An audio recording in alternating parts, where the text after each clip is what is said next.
돈봉투 의혹으로 이야기를 이어가도록 하겠습니다.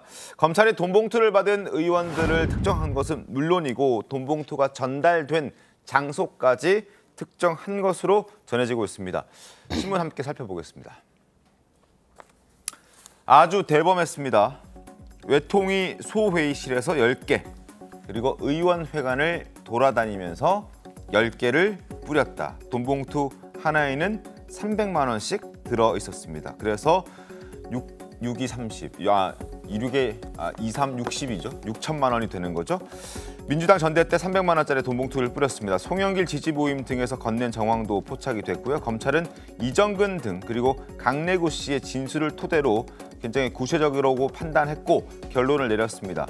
그리고 송 전 대표 측에서는 공개 장소에서 돈을 살포, 이건 말이 안 된다라고 얘기하면서 반박하고 있는 상황이긴 합니다만, 그래도 검찰은 이정근, 강내구 씨의 진술을 토대로 여러 가지 정황들을 봤을 때 소회의실에서 10개, 의원회관에서 10개가 확실하다라고 결론을 내렸습니다. 만약 이게 사실이면 너무 대범한 행동이 아닌가 싶기도 한데요. 김영우 의원님, 3선의 의원 하셨으니까 어떻습니까? 외통위 소회의실이라고 그런단 말이에요. 소위원회 사무실. 위원장실 옆에 붙어 있죠. 예. 보통 이제 국회의원이 가장 집중적으로 일을 하는 공간이 예산 심사와 법률안 심사를 하는 그 공간이 외통위 소회의실입니다.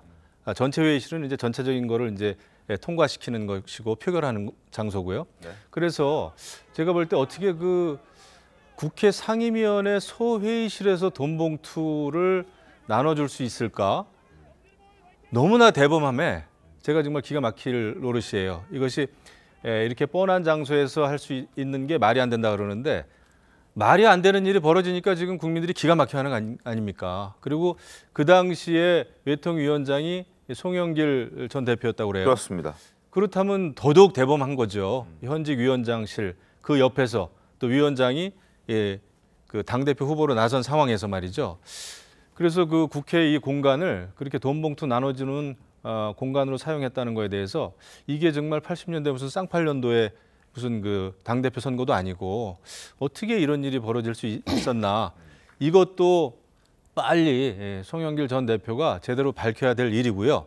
그다음에 또 이거에 대해서도 당 지도부가 더 과감하게 좀 대처를 해야 됩니다. 지금 모든 문제가 김남국 의원 코인 사태도 그렇고 돈봉투 사태도 그렇고 이재명 대표가 좀 더 적극적으로 대처를 해야 되는데 본인 스스로가 떠안고 있는 사법 리스크가 크고 또 김남국 의원 같은 또 굉장히 자기 측근이 또 걸려 있고 또 자신을 대선 과정에서 많이 도왔던 송영길 전 대표가 또 연루가 돼 있고 하다 보니까 이재명 대표가 지금 못 움직이는 거예요.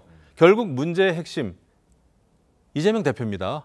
본인의 거처를 본인 스스로 지금 정리하지 않으면 민주당이 많은 이런 게이트에 휩싸여가지고 헤어나기가 어렵겠다 이런 생각이 듭니다.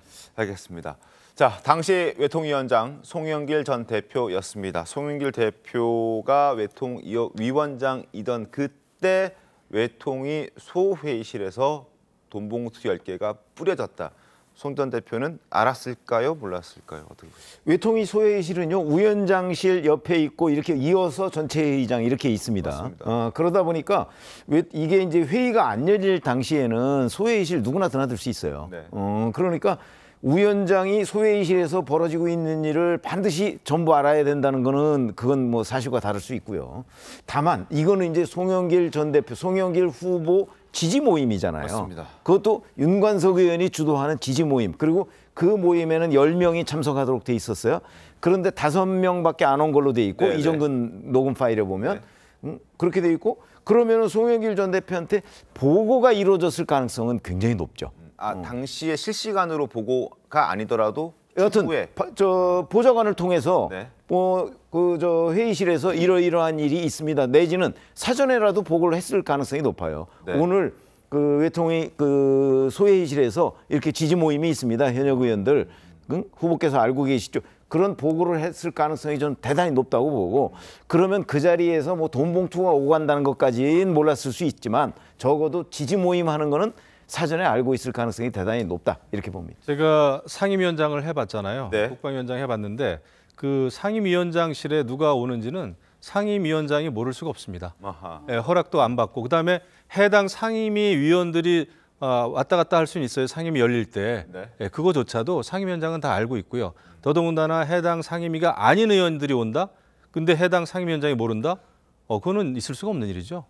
그러면은 그때 회의가 있었던 것 당연히 알 테고 그럼요. 어떤 인물들이 왔던 것도 당연히 알 테고 저는 그렇게 어떤 생각합니다. 얘기들이 오갔는지도 충분히 알 수 있었다. 예, 제 경우라면은 근데 이제 봉투는 봉투가 과연 어떻게 됐는지는 봉투를 송영길 전 대표가 알았느냐 이런 게 이제 그 문제입니다. 부분은 이제 저희가 좀 따져봐야 될 부분인데 앞서 보여드렸던 중앙일보 신문을 다시 한번 좀 펼쳐보도록 하겠습니다. 자, 검찰이 송 전 대표와 돈봉투 수수 의혹을 받고 있는 의원들 중에서 과연 어느 쪽을 먼저 소환할지 고심 중이라고 합니다. 강내구 그리고 이정근 진술이 굉장히 탄탄하기 때문에 송 전 대표를 다른 수수한 의원들보다 먼저 소환할 수도 있다. 이런 게 지금 검찰발 기사로 나오고 있습니다. 자, 송 전 대표를 먼저 부를까? 아니면 다른 의원들을 부를까? 만약에 송 전 대표를 다른 의원들보다 먼저 부른다면 그만한 이유도 있을 텐데요. 네, 어떻습니까? 맞습니다. 검찰이 고민을 할 것 같은데요. 제가 만약에 검사라면은 빼박 증거가 나온 측부터 소환하지 않을까라는 생각이 듭니다. 만약에 송영길 전 의원을 먼저 소환한다라고 하면 송영길 전 의원이 알았고 그 돈 봉투를 뿌리는 거에 묵인하거나 최소한 지시를 하거나 묵인한 정도의 증거가 나오지 않고서는 먼저 부리지는 않을 것 같고요. 네. 그럼 동시에 부를 것인가 순차적으로 부를 것인가 하는데 사실 상당수 의원이 특정됐다라고 하는지 인원수는 아직 밝혀지고 있지를 않습니다. 근데 전략상으로 보면 동시에 한 자리에서 돈 봉투를 받은 사람을 동시에 불러들일 가능성이 저는 있다라고 봅니다.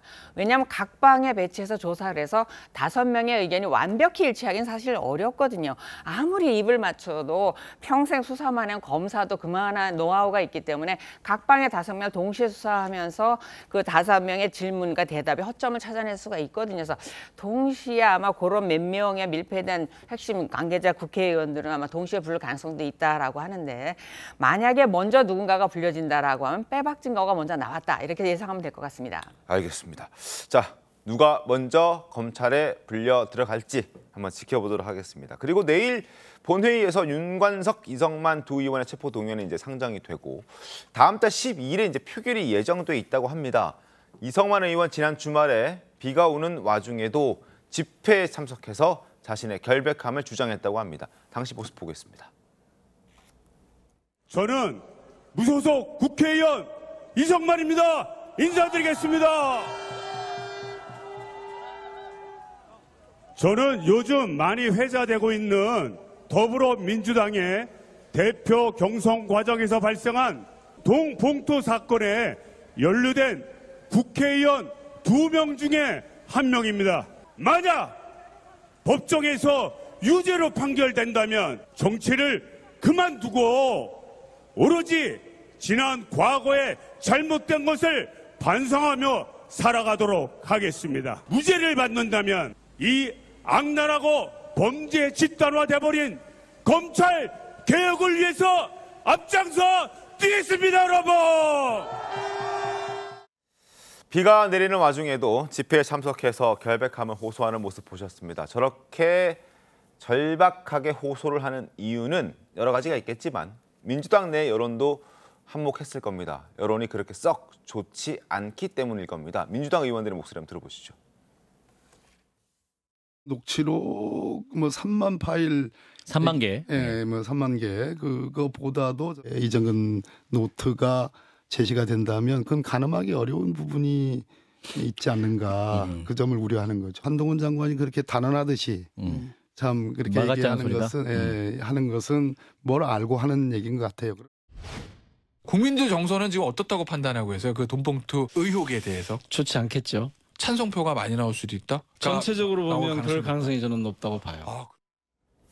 자, 민주당 의원들조차도 물론 뭐 윤관석, 이성만 의원 탈당해서 무소속 의원이긴 합니다만 그래도 민주당의 의원이라는 인식이 아직은 많이 잡혀 있기 때문에 그리고 민주당 의원들이 찬성을 좀 해준다면 뭐 100% 체포 동의안은 가결될 가능성이 굉장히 높습니다. 어떻습니까? 어떻게 될 것 같습니까 이번에는?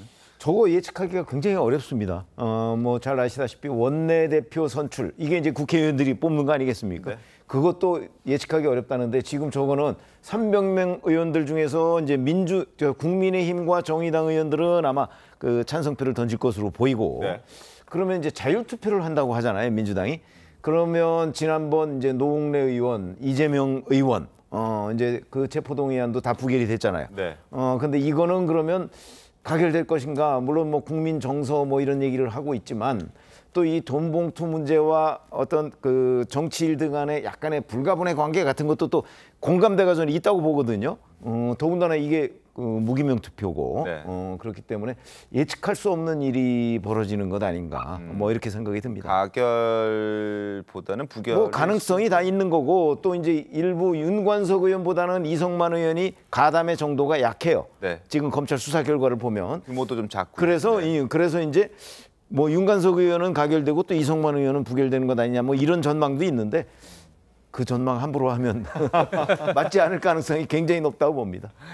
우리 김상일 부대변인께서는 어떻게 보십니까? 저는 뭐 가결될 가능성이 저는 개인적으로 가결이 더 높다고 높다? 생각을 해요. 왜냐하면 시기가 있잖아요. 시기. 네. 시기 자체가 총선을 지금 앞두고 있는 시기고 모든 사람들의 관심이 총선에 가 있잖아요. 네. 그리고 국회의원들이 지금 이것이 부결됐을 때 본인의 총선이 어떻게 될까에 대해서 굉장히 예민한 상황일 거예요. 그런 걸 생각을 한다면 제가 볼 때는 이것은 가결을 시켜서 일단은 어떤 민심의 흐름을 이렇게 아주 악화되는 걸 막으려고 하는 사람들이 훨씬 많을 것이라고 저는 생각이 좀 듭니다. 그리고 하나 더 말씀드리고 싶은 거는 네. 이성만 의원이 집회 나가서 저런 얘기를 하잖아요. 검찰 얘기를. 네. 저는 저러지 않으셨으면 좋겠어요. 자숙하셔야죠. 왜냐하면 저기 나가서 저렇게 얘기하시면 그 집회의 취지 자체가 오히려 진정성이나 순수성이 훼손됩니다. 그래서 집회는 집회대로 하게 놔두시고 본인은 본인대로 그냥 법적 대응에 열중하셨으면 좋겠습니다.